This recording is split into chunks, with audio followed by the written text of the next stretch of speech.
La sortie du film La menace fantôme, premier film de la nouvelle trilogie des Star Wars, approche à grands pas. Dans la nuit du 18 au 19 mai, plusieurs fans auront la tête dans les étoiles. Cette production de plus de 115 millions de dollars américains promet d'être la révélation de la décennie.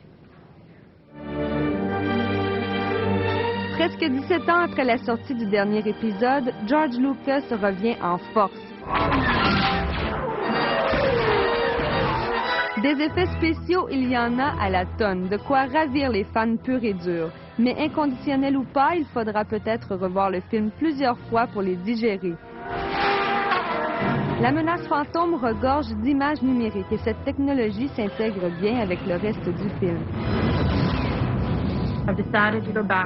Deux des rôles principaux sont interprétés par des jeunes qui rendent l'épisode 1 de la saga un petit peu plus humain.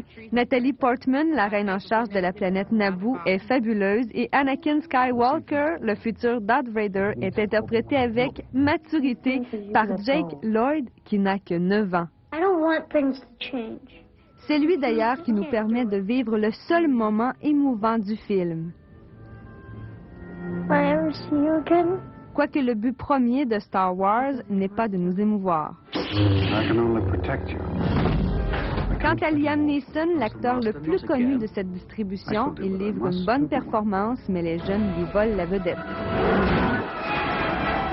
La musique a la même saveur que la première trilogie composée par John Williams, mais c'est une version améliorée.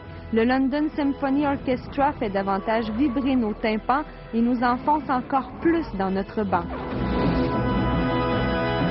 Pour ceux qui vont vivre leur premier Star Wars, la menace sera amusante, mais pour les fans, on peut déjà affirmer qu'elle sera mémorable.